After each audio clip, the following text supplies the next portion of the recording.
Silvinjo, trajneri kombëtar së Shqipërisë, ka folur në disa dalje publike për ndeshjet e ardhshme të kombëtarës sonë, duke theksuar rëndësinë e vazhdimësisë së disiplinës dhe besimit te grupi aktual i lojtarëve. Sipas tij, Shqipëria ka ndërtuar një ekip të fortë dhe të organizuar, por suksesi nuk duhet të çojë në vetkënaqësi. Ai ka theksuar se çdo ndeshje duhet trajtuar me seriozitet maksimal, pavarësisht të emrit të kundërshtarit. Silvinjo ka deklaruar se synimi kryesor i kombëtarës sonë është të vazhdojë të jetë konkurruese në çdo ndeshje dhe të marrë maksimumin e pikave të mundshme.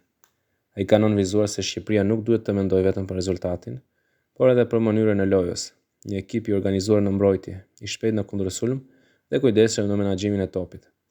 Trajneri ka vlerësuar shumë përkushtimin e lojtarëve dhe frymën e grupit, duke cilësuar skuadrën si një familje që lufton së bashku. Në lidhje me ndeshjet e radhës, Silvinjo ka theksuar se çdo grumbullim është një mundësi për përmirësim. Ai ka shprehur besim te lojtarët me përvojë, por njëkohësisht ka lënë të hapur derën edhe për futbollistë të rinj, që tregojnë formë të mirë me klubet e tyre. Sipas tij, konkurrenca brenda ekipit është shumë e rëndësishme për rritjen e nivelit të përgjithshëm të kombëtarës. Një tjetër pikë që Silvinjo ka theksuar është mbështetja e tifozëve. Ai ka thënë se atmosfera në stadium dhe përkraja e publikut i japin skuadrës më shumë energji dhe motivim. Për këtë arsye, ai u ka bërë thirrje tifozëve të vazhdojnë ta mbështesin kombëtarin në çdo ndeshje brenda dhe jashtë fushën.